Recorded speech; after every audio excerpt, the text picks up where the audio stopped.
तो एलिप्स की definition, the locus of a point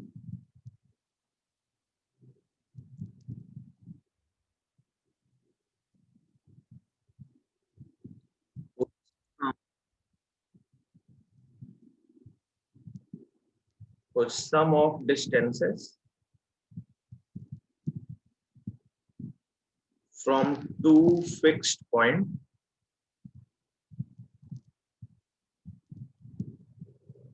is constant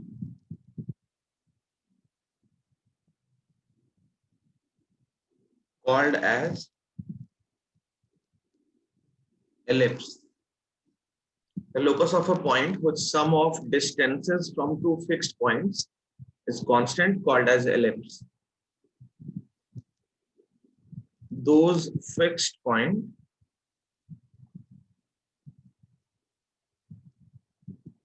are called as, देखो एक वर्ड होता है फोकस, है ना, एक वर्ड होता है फोकस, उसका प्लूरल फॉर्म होता है फोकी या फोकाई भी बोलते हैं कुछ लोग।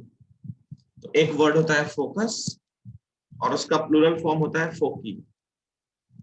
तो ये जो दो फिक्स्ड पॉइंट्स है ना, वो दोनों फोकस हैं, तो हम इन दोनों पॉइंट्स को बोलते हैं फोकी या फोकाई, जैसे भी प्रोनाउंस करो। The locus of a point with sum of distances from two fixed points, यहाँ पे दो fixed points is constant called as ellipse. Those fixed points are called as foci. तो वो दो fixed point का नाम है foci, फोकस का प्लूरल फॉर्म। अब क्या है इस डेफिनेशन का मतलब, ये समझो। देखो दो फिक्स्ड पॉइंट ले लो,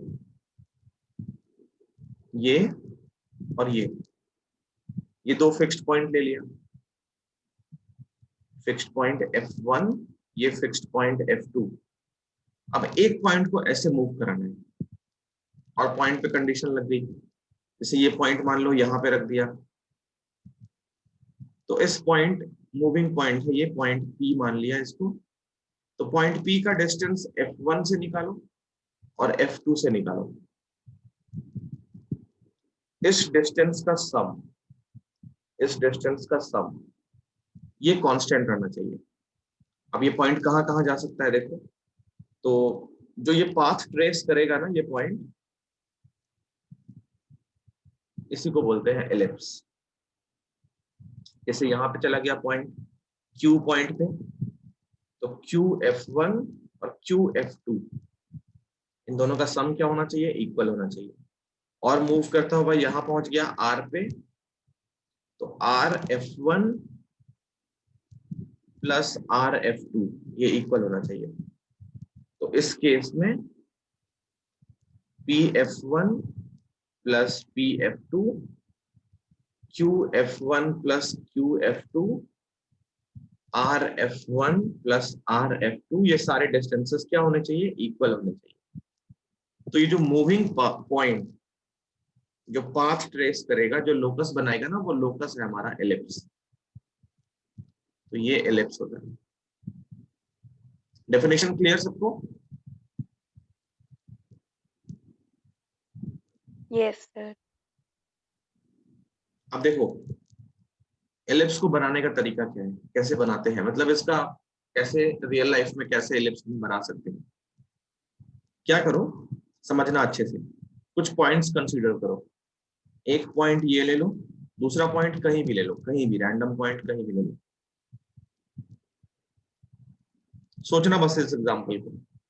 अब इन दोनों पॉइंट्स पे क्या करो, कील लगा दो। नेल्स पता है ना सबको, तो यहाँ पे और यहाँ पे नेल्स लगा दो, ठीक है, यहाँ पे कील लगा दो। अब एक धागा ले लो, धागा, रोप, रस्सी, थ्रेड, कुछ भी ले लो, जो भी बोलो, उसकी लेंथ फिक्स कर दो। ओके, धागा यहाँ पे और यहाँ पे फिक्स कर दो। उसकी लेंथ जो होगी ना, इस वाले से बड़ी होनी चाहिए। दोनों नेल्स के बीच का डिस्टेंस, उससे बड़ी लेंथ का धागा चाहिए हमको। तो ये लेंथ अगर मान लो 5 सेंटीमीटर है, तो धागा मोर देन 5 होना चाहिए। जो लेंथ है रोप की, that should be more than 5 centimetre. तो ये धागा बांध दो, इस पे एक एंड यहाँ पे, दूसरा एंड यहाँ पे। तो धागा इस तरीके से बांध दिया। अब क्या करो, एक पेन या पेंसिल कुछ भी इस धागे में फंसा दो। यहाँ पे पेन को पकड़ लो, पेन को यहाँ पे रख लो और खींच लो ऊपर। तो ये पेन यहाँ पे, पेन पेंसिल उंगली, कुछ भी उंगली काफी मोटी होती है, पेन पेंसिल या कोई नुकीली चीज, उसको यहाँ पे पकड़ के धागे को खींच लो यहाँ तक, तो ये धागा तन जाएगा। तो अब सिचुएशन कैसी होगी देखो।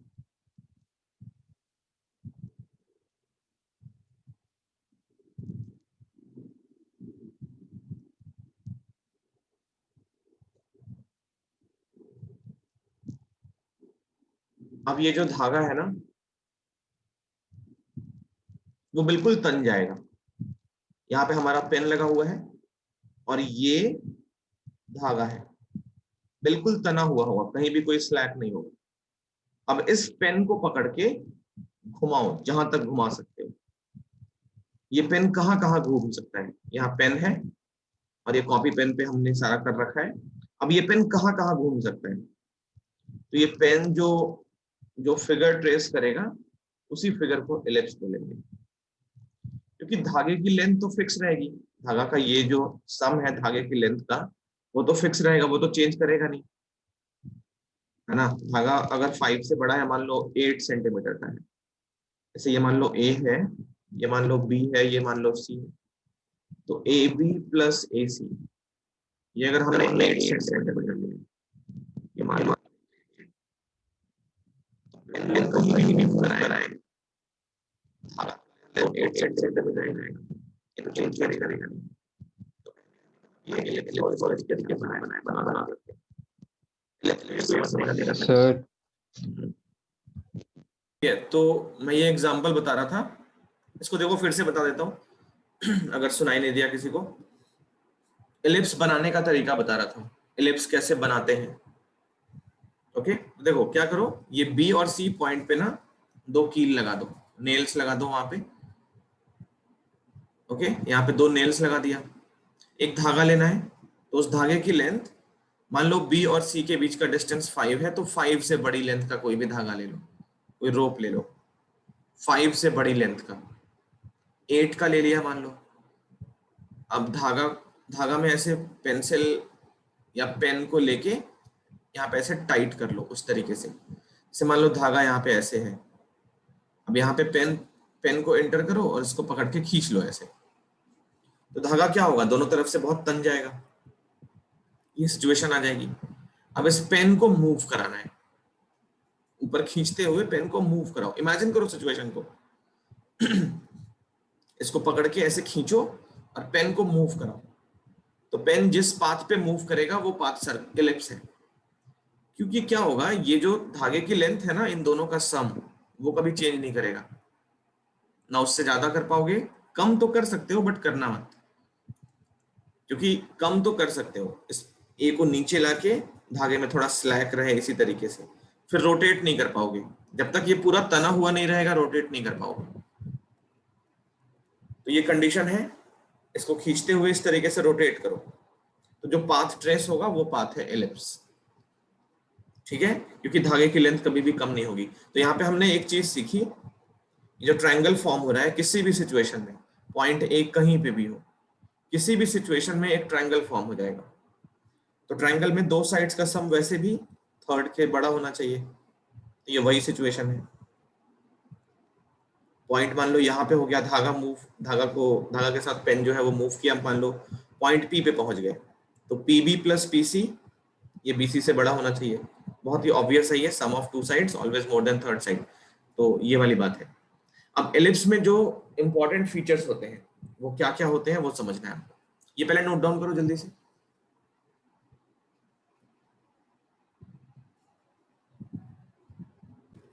तो अब एलिप्स के कुछ इंपॉर्टेंट फीचर्स समझने हैं हमको।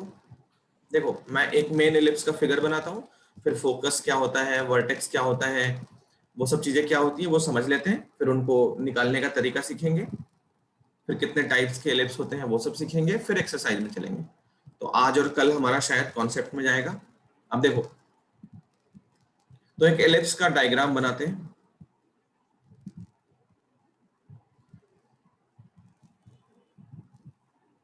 देखो ये हमारा एलिप्स है। अब एलिप्स का जो फिगर बनता है वो कैसे बनता है, देखो इसमें क्या क्या चीजें होती हैं वो समझनी है।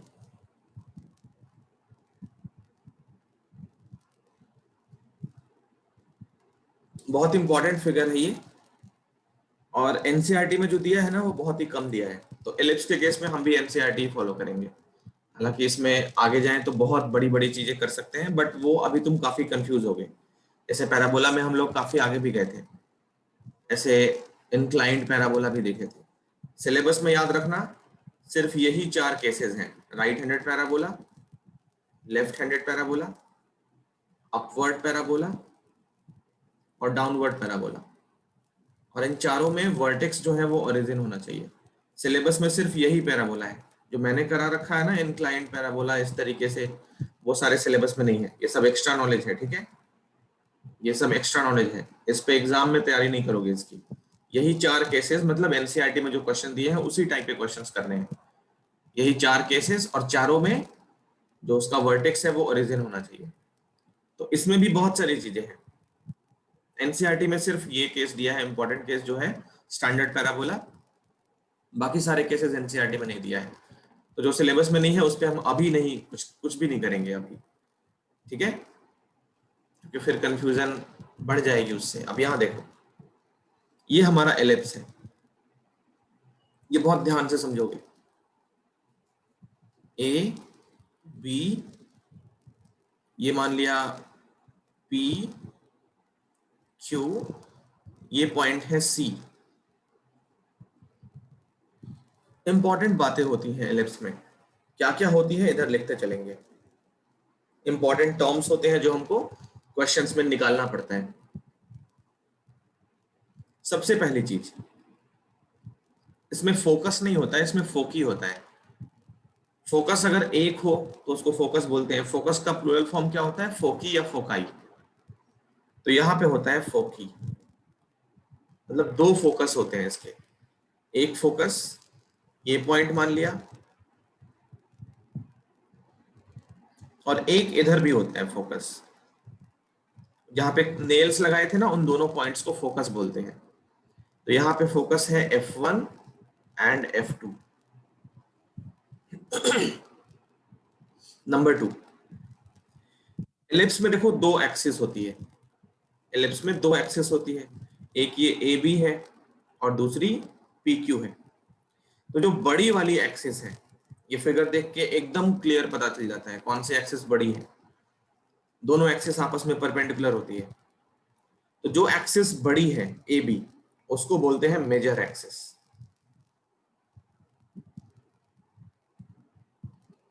मेजर एक्सिस ये होती है ए बी। इस फिगर में ए बी है, जो बड़ी वाली एक्सिस है वो मेजर एक्सिस बोलते हैं। थर्ड पॉइंट है वो होता है माइनर एक्सिस।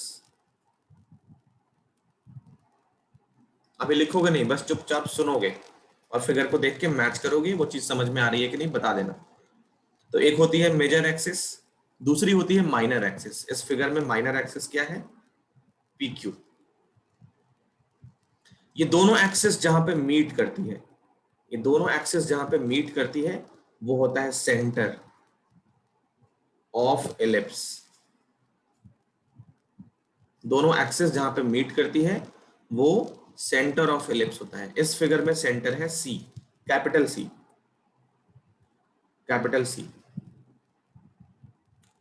ठीक है, यहां तक क्लियर। अब देखो क्या होता है, सेंटर से और फोकी के बीच का डिस्टेंस, लेफ्ट साइड का और राइट साइड का, वो इक्वल होता है। कहने का मतलब सेंटर जो है वो फोकस जो होता है ना, फोकी F1 F2, इस लाइन सेगमेंट का मिड पॉइंट होता है। तो सेंटर जो होता है, फोर्थ के अंदर लिख रहे हैं इट इज, मतलब सेंटर की बात हो रही है। It is mid point of F1 F2, line segment जो बनेगी उसका मिड पॉइंट है। सेंटर जो है वो F1 F2 का मिड पॉइंट है। दोनों एक्सिस आपस में परपेंडिकुलर होती हैं, तो मेजर एक्सिस माइनर एक्सिस ये क्या होते हैं? Mutually perpendicular to each other.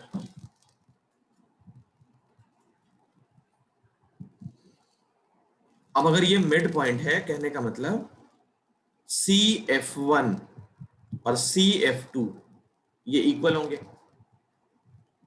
तो CF1 और CF2 इसको हम एक नए कांस्टेंट स्मॉल c से डिफाइन करते हैं। सेंटर कैपिटल C है, ध्यान रखोगे, और CF1 CF2 इसको एक नए कांस्टेंट स्मॉल c से डिफाइन करते हैं। ये होता है, इसको बोलते क्या है? Distance of foci from centre of the ellipse. Distance of centre, sorry, distance of foci from the centre of ellipse, from centre of the ellipse. तो ये डिस्टेंस हो गई स्मॉल सी और ये डिस्टेंस हो गया स्मॉल सी। अब major axis और माइनर एक्सिस की लेंथ कैसे होती है? तो मेजर एक्सिस की length, fifth point, length of major axis. Major axis की लेंथ हमको हमेशा ऑलवेज 2a लेना है, ऑलवेज। ए और बी इसमें कांस्टेंट होते हैं, एलिप्स के इक्वेशन में ए और बी दो कांस्टेंट होते हैं। मैं पहले स्टैंडर्ड इक्वेशन दिखा दूं, फिर उनको आई थिंक ज्यादा समझ में आएगा। तो x square by a square y square by b square equal to 1, ये एलिप्स होता है। अब ए और बी इसमें दो ही कांस्टेंट होते हैं, ये सी जो होता है ना उसको हम एलिमिनेट करेंगे थोड़ी देर के बाद। तो ए और बी ये दो कांस्टेंट होते हैं, x square upon a square plus y square upon b square equal to +1। ठीक है, तो इसमें जो लेंथ ऑफ मेजर एक्सिस होती है वो 2a होती है, length of minor axis 2b होती है। तो इसी मेजर एक्सिस से एक होता है सेमी मेजर एक्सिस, ये बनता है a, और sixth part length of minor axis, इसकी लेंथ होती है 2b, फिर सेमी माइनर एक्सिस, इसकी लेंथ होती है b। अब समझो ये क्या क्या होता है, ये फिगर में कहां कहां होते हैं माइनर एक्सिस, कौन सा मेजर एक्सिस, कौन सा semi major axis. A B जो है ना वो हमारा मेजर एक्सिस है, मेजर एक्सिस यहाँ लिख दिया है ए बी, और माइनर एक्सिस हमारा पी क्यू है। सेमी मेजर एक्सिस क्या होती है? सेमी मेजर एक्सिस देखो इस फिगर में, इस फिगर में जो सी बी लेंथ देख रहे हो ना, या ए सी लेंथ जो देख रहे हो, ये हमारा सेमी मेजर एक्सिस है, बी कैपिटल सी या ए कैपिटल सी। तो ए सी और बी सी हमारे मेजर एक्सिस का हाफ पार्ट है, इसको हम बोलते हैं सेमी मेजर एक्सिस। इसी तरीके से माइनर एक्सिस का भी हाफ पार्ट, तो वो हो गया P C equal to C Q, ये हमारा सेमी माइनर एक्सिस है। तो इस पार्ट की जो लेंथ हो गई पीसी की वो हो गई बी, नीचे वाला पार्ट भी बी हो गया। सीबी की जो लेंथ हो गई यहां से लेकर यहां तक, वो हो गया ए। यहां से लेकर यहां तक सी है, सबको दिख रहा है, यहां से लेकर यहां तक ये सी है, तो ये बी हो गया सीपी, स्मॉल सी हो गया C F one, small C क्या हो गया सी एफ वन, और स्मॉल ए क्या हो गया सी बी। ये एंगल 90 डिग्री है। ठीक है, तो ये सारे इंपॉर्टेंट पॉइंट्स हैं एलिप्स के। अब जो सेमी मेजर एक्सिस, सुनो ध्यान से, सेमी मेजर एक्सिस और एलिप्स, इन दोनों का जो पॉइंट ऑफ इंटरसेक्शन है, सेमी मेजर एक्सिस, सेमी नहीं बोल रहा हूं sorry, major axis A B और एलिप्स, इनका जो पॉइंट ऑफ इंटरसेक्शन है वो पॉइंट ए और बी है। मेजर एक्सिस और एलिप्स, इनका point of intersection point A और बी है। इन दोनों पॉइंट्स को बोलते हैं वर्टिसेस, वर्टेक्स का plural form vertices. Seventh point vertices. तो एलिप्स के केस में दो वर्टेक्स होते हैं, ये होता है point of intersection, point of intersection of ellipse with its major axis। तो डेफिनेशन काफी हद तक पैराबोला के जैसी है। पैराबोला में वर्टेक्स क्या होता है? Point of intersection of parabola with its axis. Point of intersection of parabola with its axis. तो यहाँ पे भी एक्सिस की जगह पे मेजर एक्सिस है, क्योंकि यहाँ पे दो एक्सिस होते हैं। तो वर्टेक्स क्या होता है एलिप्स के केस में? Point of intersection of ellipse with its major axis. तो इस फिगर में पॉइंट ए एंड बी जो है ना, वो हमारे दो वर्टिसेस हैं। Point A and B are two vertices of ellipse. हम इन सबका अभी कोऑर्डिनेट निकालेंगे, ठीक है? सबका कोऑर्डिनेट निकालेंगे, सबके बारे में, उसकी लेंथ अगर होगी तो लेंथ को डिस्कस करेंगे।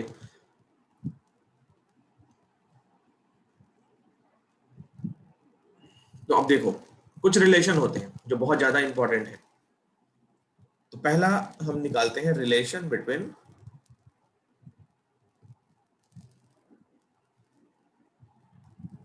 ए, बी एंड सी। ए का मतलब length of semi major axis, B का मतलब length of semi minor axis, और सी का मतलब distance of foci from centre. तो ये ए, ये बी और ये सी, इसमें क्या रिलेशन होता है? तो जो रिलेशन होता है वो होता है A square equal to B square plus C square. ये रिलेशन होता है ए बी सी में। कैसे आता है वो भी देख लो, बहुत ही सिंपल है। सबसे पहले हम बी से सी ज्वाइन करते हैं। ये बी से सी ज्वाइन कर लिया। अब बी से सी जैसे ज्वाइन किया, ये राइट एंगल ट्रायंगल फॉर्म हो गया। पी सी चाहिए, F1 को ज्वाइन करना है, पी सी F1 इसको ज्वाइन कर लिया। तो in triangle P C F1, इस ट्रायंगल में क्या होगा? पाइथागोरस अगर लगाएं हम लोग, तो पी F1 का square equal to B square plus C square. इस ट्रायंगल में पी F1 की लेंथ क्या होगी? B square plus C square. तो यहां से अगर पी F1 कैलकुलेट किया जाए तो ये आता है B square plus C square. इसको बना लो इक्वेशन 1। पी F1 निकल चुका है। अब मैंने एलिप्स की डेफिनेशन में ही ये बताया है कि पी F1 और ये रहा पी F2। जैसे यहाँ पे स्टार्टिंग वाली बात अगर फिर से लिखना चाहे, P F1 plus P F2 ये कांस्टेंट होता है। एलिप्स पे जितने भी पॉइंट्स होंगे उन पॉइंट्स का sum of distances from these two foci will be constant. तो ये पॉइंट P एलिप्स पे है। अब एलिप्स के ये जो पॉइंट है P, उस पॉइंट का डिस्टेंस इन दोनों फोकस से अगर निकालो और उसको ऐड करो तो ये डिस्टेंस कांस्टेंट होनी चाहिए, क्योंकि यहाँ पे हम कील लगाया हमने और ये वो धागा है। पॉइंट P पे हमने पेंसिल लगा के और पेंसिल घुमानी चाहिए। तो ये पेंसिल घूमती घूमती घूमती घूमती पॉइंट B पे भी पहुंचेगी कभी। तो ये पेंसिल अभी पॉइंट B पे पहुंची है, तो B के साथ भी वही चीज होगी। कैसे लिखेंगे उसको? देखो यहाँ पे B के साथ कैसे लिखोगे? अगर ये पॉइंट घूमता हुआ B पे पहुंच गया है तो B से F1, B F1 और B से F2, B F2 ये भी डिस्टेंस इक्वल होगा। पॉइंट P पे लो, इधर लो, इधर लो, कहीं पे भी लो, B पे भी ले लो, क्योंकि B भी एलिप्स का पार्ट है। तो अगर ये B पे पॉइंट हम ले लें, ये पॉइंट घूमता घूमता B पे अगर पहुंच जाए तो क्या होगा? B से इन दोनों फोकस का डिस्टेंस कितना होगा? एक तो B F1 होगा और एक B F2 होगा। इसका सम भी कांस्टेंट रहेगा। तो ये वाली चीज अच्छे से समझ लेना। अब देखो यहाँ पे ये जो P F1 है, ये जो P F1 है उसको हम क्या करेंगे? इन दोनों के टर्म्स में ले आएंगे, एक्सिस पे ले आएंगे एलिप्स के। तो यहां से समझो, PF1 प्लस PF2, ये P से निकाल रहे हैं इन दोनों फोकसेस का डिस्टेंस। PF1 प्लस PF2 ये वाला पार्ट इक्वल होगा BF1 प्लस BF2। ये वही चीज है, ये वाली चीज ही लिखी है मैंने अभी।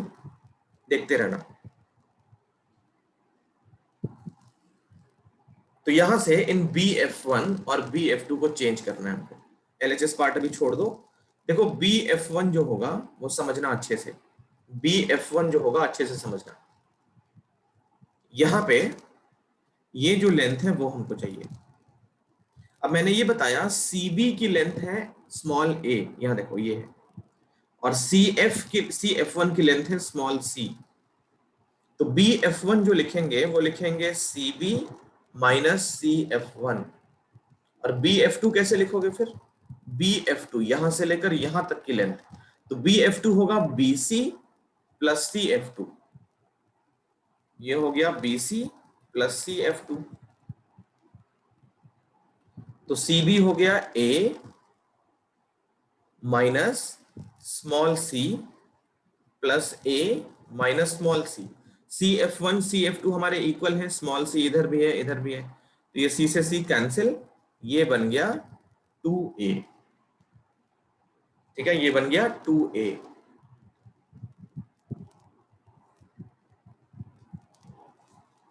तो ये BF1 प्लस BF2 की वैल्यू कितनी मिल गई? 2A। ठीक है, अब यहां से देखो ये बात बहुत इंपॉर्टेंट है, PF1 प्लस PF2 हो गया 2A, इसको बना लिया इक्वेशन नंबर 2। अब ये जो हम कैलकुलेट कर रहे थे, दो ट्रायंगल से एक साथ ले लेते हैं, in triangle PCF1 and triangle PCF2 भी ले लेते हैं।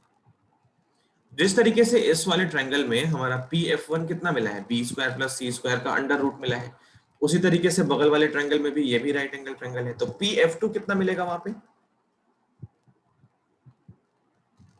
PF2 भी सेम मिलेगा ना, B square plus C square. ये इक्वेशन 3 बना सकते हैं इसको। इस वाले ट्रायंगल में भी PF2 कितना होगा? B square plus C square का अंडर रूट, क्योंकि डायमेंशन सेम है। इन दोनों को करो ऐड, 1 और 2 को करो ऐड, 1 और 3 को करो ऐड, तो ये बन गया PF1 plus PF2 equal to twice B square plus C square.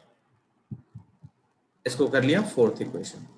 अब सेकंड और फोर्थ को हमें इक्वेट करना है। ये PF1 प्लस PF2, इधर से हमको 2A मिला है और यहां से ये मिला है, तो फ्रॉम 2 एंड 4, फ्रॉम 2 एंड 4,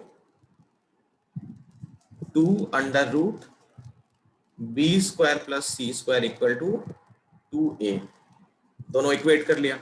अब 2 से 2 कैंसिल, तो इसका जब स्क्वायरिंग करोगे दोनों साइड पे, इधर से A स्क्वायर इधर से B square plus C square, तो ये है रिलेशन ABC में। अब सुनो बहुत गौर से, ये जो रिलेशन है ना, इसका प्रूविंग उतना इंपॉर्टेंट नहीं है, बट ये रिलेशन तुमको याद रखना ही रखना है।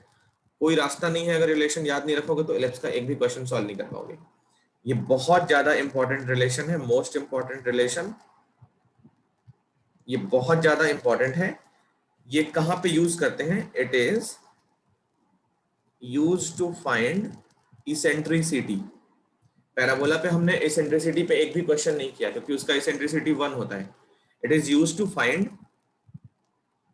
इसेंट्रिसिटी। इसेंट्रिसिटी फाइंड करने के लिए ये फॉर्मूला हम यूज करते हैं, तो इसको ध्यान रखना, A square equal to B square plus C square, और यही वर्ड्स में याद रखो। ए का मतलब length of semi major axis, B का मतलब length of semi minor axis, और सी का मतलब distance of foci from the centre of ellipse. इन तीनों को एकदम अच्छे से दिमाग में बिठा लो। ए का मतलब क्या होता है, बी का मतलब क्या होता है, और सी का मतलब क्या होता है। चलो बहुत आराम से ये पूरा कॉपी करो, कॉपी करके इन्फॉर्म करो। बी जो है वो लेंथ ऑफ सेमी, सेमी मतलब हाफ, माइनर एक्सिस, और सी डिस्टेंस बिटवीन सेंटर एंड फोकी, चाहे इस साइड चाहे उस साइड। तो ये जो फॉर्मूला है, it is used to find eccentricity, या कई बार इसेंट्रिसिटी दिया होता है, इसेंट्रिसिटी दिया होता है स्मॉल ई से डिनोट करते हैं, कई बार हमको इसेंट्रिसिटी दिया होता है और ए बी सी में से कोई एक या कोई दो दिया होता है। ठीक है, बाकी बची हुई चीज निकालनी पड़ती है। तो इसको समझ लेना अच्छे से। अब देखो यहाँ पे ए स्क्वायर है B square plus C square. सोचो इसमें ऐसा हो जाए, सी अगर जीरो हो जाए, अगर सी जीरो हो जाए तो क्या होगा, F1 और F2 कैपिटल सी मतलब सेंटर ऑफ एलिप्स पे आके बैठ जाएंगे। तो उस केस में F1, F2 and capital C centre will coincide, coincide. तो जो फिगर बनेगी ना, in that case it is called, कोई गेस करेगा क्या बोलेंगे उसको? अगर ये F1 F2 सी पे आ जाए तो जो फिगर बनेगी उस फिगर को क्या बोलेंगे? कोई गेस करना चाहेगा?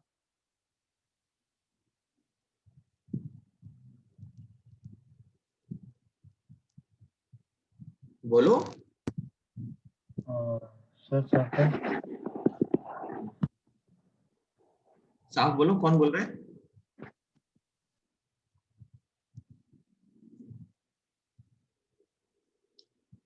अरे इस वाले फिगर में, इस वाले इक्वेशन में अगर सी जीरो हो जाए तो क्या होगा? ए इक्वल टू बी हो जाएगा ना।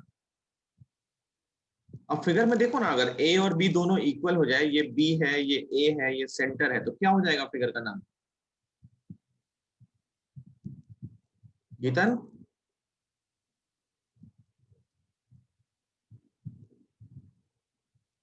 उसको सर्कल नहीं बोलेंगे? अगर ये सेंटर है सी, ये बी और ये ए इक्वल हो गया तो रेडियस नहीं हो जाएगा दोनों, फिर सर्कल बन जाएगा ना। अरे ये सिचुएशन, ये मान लो माइनर एक्सिस और मेजर एक्सिस जिसको बोल रहे हैं। अब फोकस, दोनों फोकस F1 F2 दोनों पॉइंट सी पे आ गया है, तो यही तो ए है, यही तो बी है। ए तो ये वाली लाइन है ना, ए बी के अंदर है ए, ये पी क्यू है उसी पे बी है, तो ये बी ऊपर है, ये ए नीचे है, दोनों इस तरीके से परपेंडिकुलर है मान लो। अब फोकस दोनों इस सी पे आ गया है, तो यहाँ रखो ना, सी को जीरो करोगे तो क्या होगा? A square equal to B square. इसका मतलब A equal to plus minus B, अब माइनस तो होता नहीं है, लेंथ है, तो ए इक्वल टू बी। अब ये रिलेशन मिल जाए, अगर ए और बी आपस में इक्वल हो जाए, सेंटर ये रहा, ये ए है, ये बी है, दोनों को आर ले सकते हो, तो ये रेडियस हो जाएगा। फिर उस केस में क्या मिल जाएगा? सर्कल मिल जाएगा। ठीक है ना? तो अगर इस इक्वेशन में सी को जीरो पुट कर देंगे तो ये सर्कल बन जाएगी।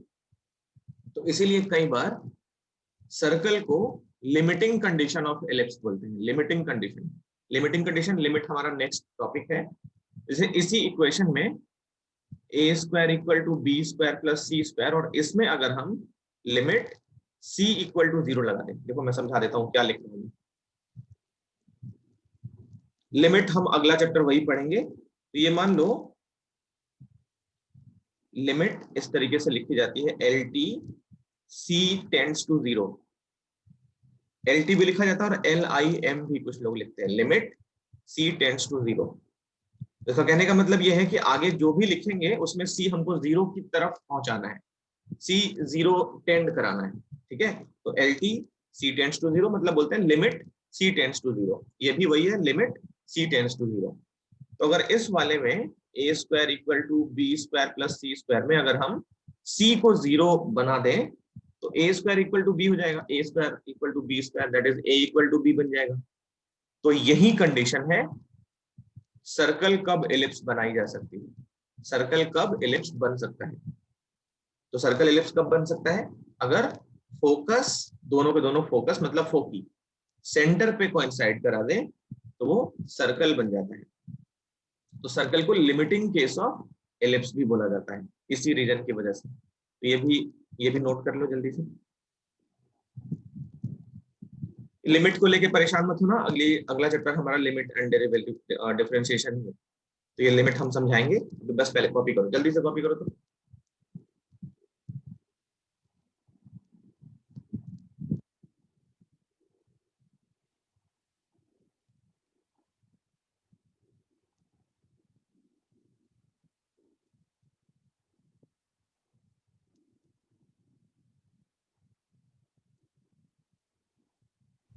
एलिप्स को ट्रेस करना मतलब उसकी इक्वेशन से सारे पैरामीटर, सारे फीचर्स पता लगाना, वो बोलते हैं ट्रेसिंग ऑफ एलिप्स, जो हम अगली क्लास पे करेंगे। तो आज का लास्ट टॉपिक देखो, इसेंट्रिसिटी। स्पेलिंग गलत, इसेंट्रिसिटी,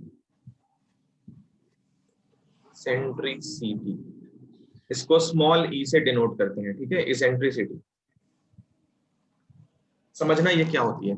तो इस सर्कल के, सॉरी, एलिप्स के फिगर में स्मॉल ई की जो वैल्यू होती है वो होता है सी अपॉन ए। सी मतलब स्मॉल सी, ये लेंथ की बात हो रही है। देखो, जब भी लेंथ की बात होगी तो स्मॉल सी लेना, और जब कोऑर्डिनेट्स की बात होगी तो कैपिटल सी लेना, 0,0 इस तरीके से। तो ये लिखा है मतलब ये कैपिटल सी है, और c इक्वल टू 2 लिखा है यूनिट्स, तो ये लेंथ है।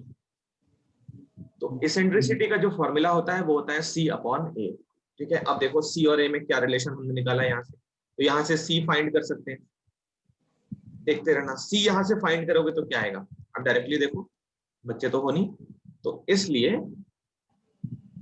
सी स्क्वायर हमने निकाला था A square minus B square.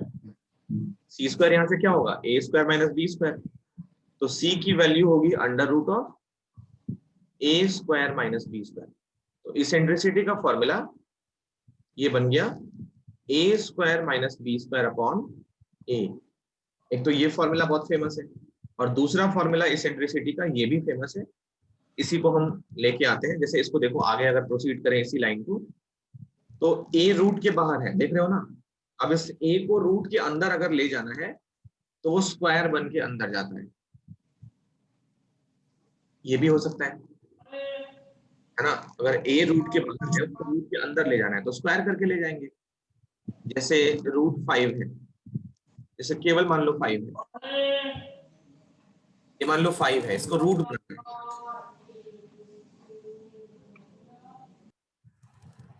तो √25 लिखेंगे, है ना। उसी तरीके से अगर ये ए रूट के बाहर है, उसको रूट के अंदर ले जाना है तो ए स्क्वायर करके ले जाएंगे। अब रूट के अंदर ही इसको सेपरेट कर लो, रूट के अंदर ही सेपरेट कर लो, तो ए स्क्वायर अपॉन ए स्क्वायर 1, और ये b square by a square.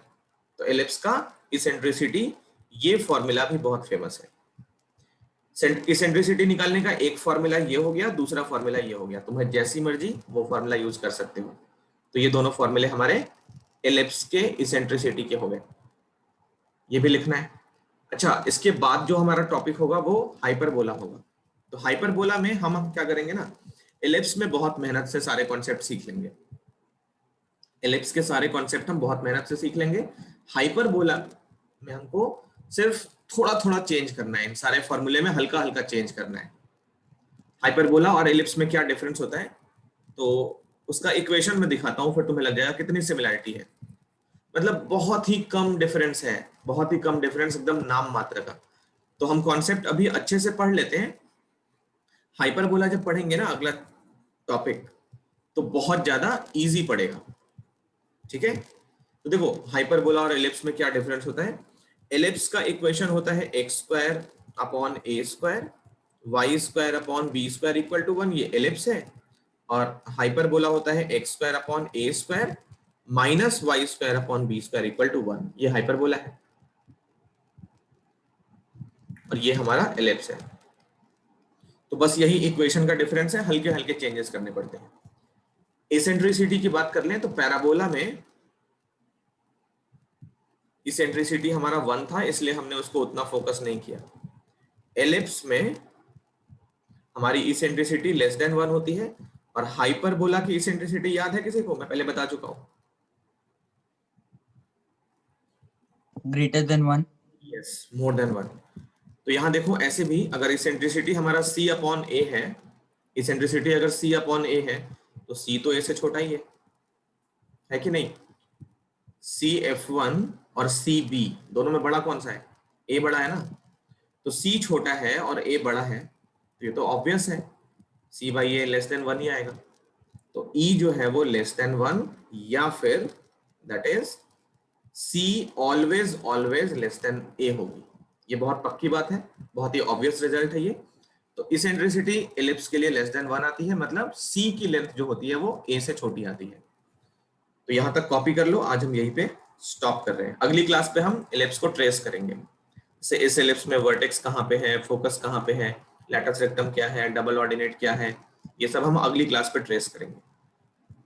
Copy कर लो, फिर बता के जा सकते हो।